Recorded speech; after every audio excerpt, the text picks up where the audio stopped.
toi t'a sauvé, mes amis. Va. Et au moment où Jésus lui dit cela, le miracle a lieu et ses yeux s'ouvrent. Et d'un seul coup, il voit le visage de Jésus. D'un seul coup, il voit le ciel. D'un seul coup, il retrouve l'espoir. Il devient un homme nouveau, d'un homme qui était au bord du chemin. Il devient un homme libre, un homme qui va pouvoir se déplacer sans compter sur les autres. Mais c'est quelque chose d'extraordinaire, mes amis. Et ce soir, Jésus veut aussi t'aider. Jésus veut aussi te transformer. Jésus t'appelle à lui faire confiance comme Bartimée. Au moment où Jésus, où il dit ce qu'il veut à Jésus, le miracle a lieu. Parce qu'il avait foi dans Jésus, le Fils de Dieu. Dans Jésus dont il avait entendu parler, qui guérissait les malades.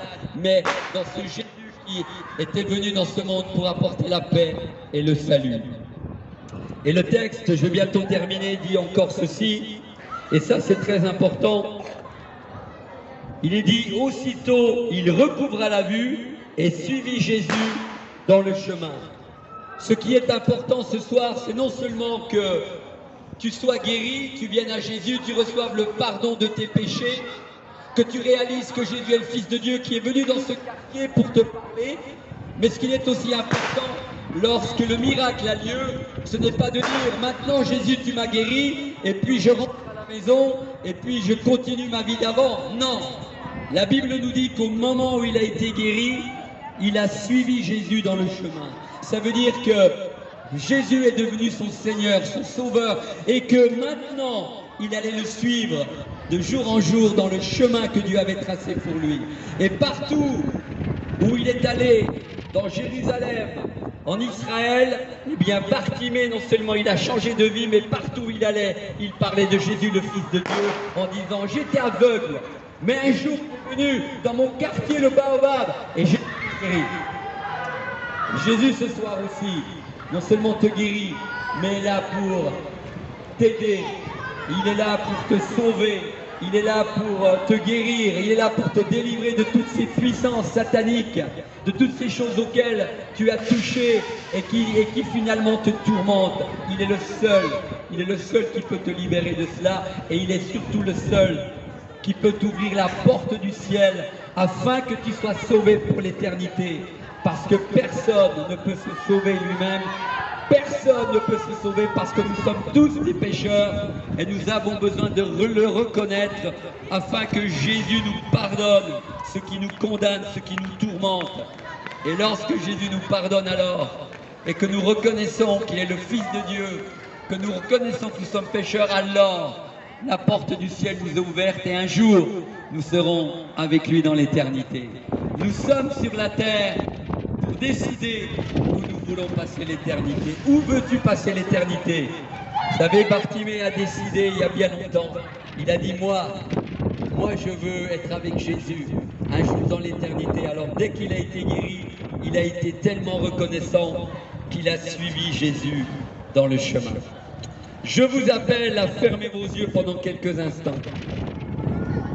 Et j'aimerais conclure en faisant un appel. Toi qui m'as écouté, qui étais peut-être dans leur voiture, et ces jeunes qui étaient là, Seigneur, et qui étaient tellement à droite, à gauche, virulents, qui avaient du mal à écouter, mais je sais que toutefois, Seigneur, tu leur as parlé, que toutefois ils ont saisi quelque chose de toi. Et je prie qu'ils se souviennent qu'un soir, dans leur quartier, tu es venu dans ce quartier du Baobab en venant leur parler de Bartimée. Je prie qu'il n'y ait ne serait-ce qu'une personne qui a entendu ce soir, un jeune ou moins jeune, une personne qui est passée, que quelqu'un ait pu saisir quelque chose de cette histoire de Bartimée. Et qu'en rentrant à la maison, cette personne ou ces jeunes puissent dire « J'ai pas tellement prêté attention, mais j'ai entendu, Jésus, que tu pouvais faire quelque chose pour moi. » Et alors que je suis en train de faire cet appel, vous les jeunes, vous qui êtes peut-être derrière vos rideaux, dans vos maisons, j'aimerais simplement vous dire, vous pouvez vous mettre à genoux là où vous êtes et dire « Seigneur, je veux de toi, je veux te rencontrer, Je veux être comme Bartimée, je veux avoir la vie éternelle, je veux être sûr que je suis sauvé et qu'après la mort, je n'irai pas simplement dans une tombe, mais qu'au-delà de la tombe, un jour, je serai avec toi.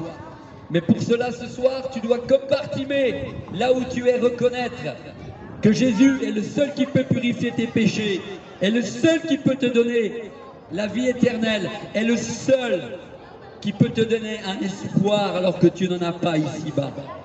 Et reconnais simplement que Jésus est ton sauveur et qu'il est le Fils de Dieu, que son sang a coulé à la croix et que ses péchés et que tes péchés peuvent être effacés au travers de son sang. Donc si tu reconnais cela et si tu te mets à genoux là où tu es quelque part, sache que Jésus va venir te rencontrer, que Jésus te pardonne et que Jésus t'aime, il t'a toujours aimé. Et que pareil, si tu es malade, il est celui qui ce soir peut te guérir de toute maladie. Tu peux simplement là où tu es, dans ta chambre, derrière tes rideaux, ou bien même derrière ces barrières ici de ce stade de basket, tu peux simplement dire « Jésus, j'ai entendu que tu guéris. Alors non seulement je te donne ma vie, mais je pose ma main là où j'ai mal, là où j'ai ce problème qui me poursuit depuis tellement d'années. J'ai un mal de tête, j'ai la sclérose en plaques, j'ai un cancer, peu importe. Comme Bartimée, tu peux ce soir être guéri.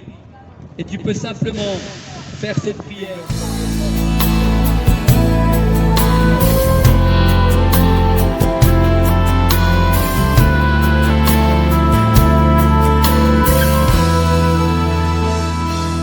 Dios de pactos, que guardas tus promesas, que cumples tu